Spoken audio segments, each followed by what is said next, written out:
Sure. So I believe as women in the workplace, oftentimes we suffer from what's called Goldilocks syndrome. It's also called the spider web problem or the double bind.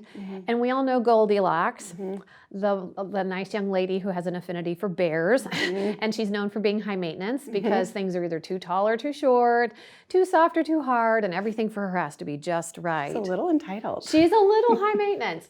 And with regards to women in the workplace, you know, we all fall along a large spectrum.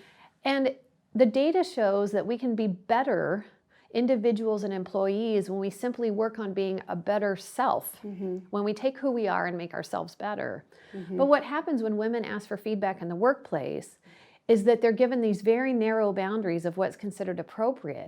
And so you have to be just right, like Goldilocks. You can't be too tall or too short. You can't be too friendly, but you can't be too mean. Right. You can't speak out too loudly, but you can't be quiet.